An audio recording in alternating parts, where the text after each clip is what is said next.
Just every step and every act is hilarious.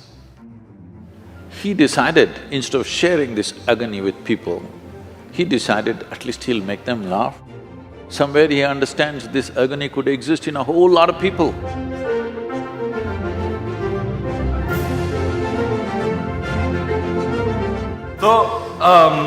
So you know, there's always… there's light, darkness, black, white, yes, no.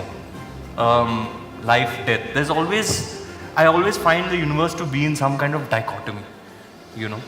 And in what sense are you calling it as a dichotomy? Whatever… when I have these thoughts, I'm like, there's always two things at play, you know, in every aspect of life, big, small, there's always an opposite. Can you elaborate on that? The very way you're characterizing yourself and the question that you're asking itself is a dichotomy. People always thought Charlie Chaplin was very funny. But if you listen to his private talks and things like that, there was a deep sense of agony in him. He was especially sensitive to the agonies of life. Yes. What an artist. But when you see him on the screen, he just made it just so ridiculously funny, hilarious all the time.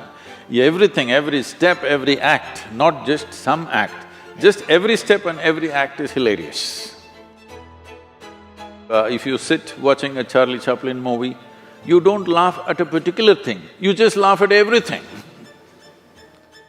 So because there was such a deep agony, he decided, instead of sharing this agony with people, he decided at least he'll make them laugh, and because somewhere he understands this agony could exist in a whole lot of people, in different measure, of course. So when we say dichotomy, we're talking about contradictions.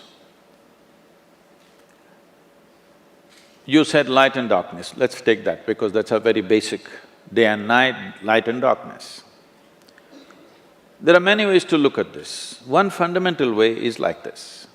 There is light right now.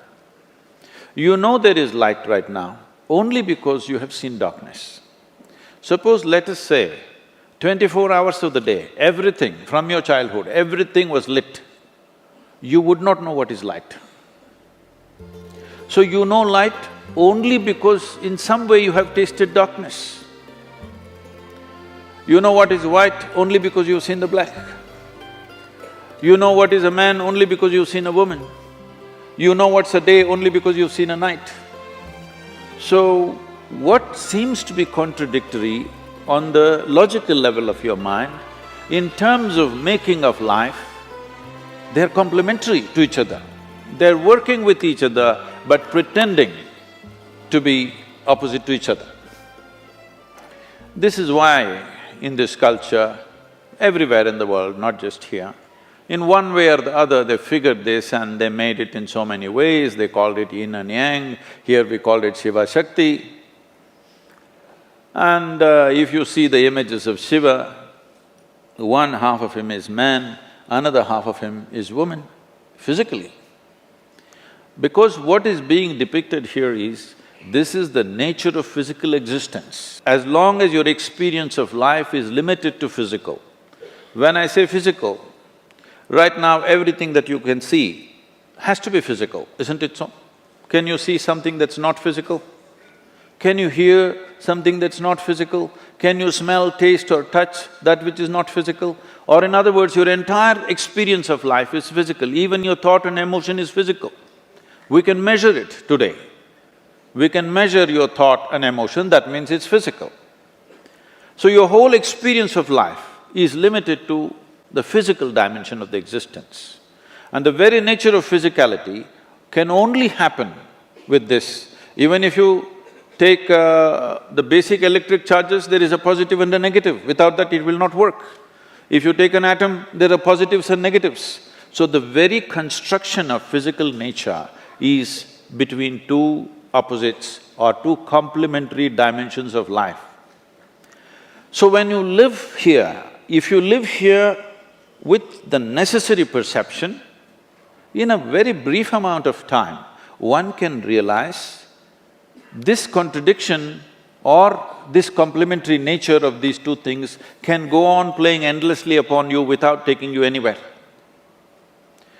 When you realize that the physical will not get you anywhere, that is when you turn spiritual. It does not mean you rejected the physical.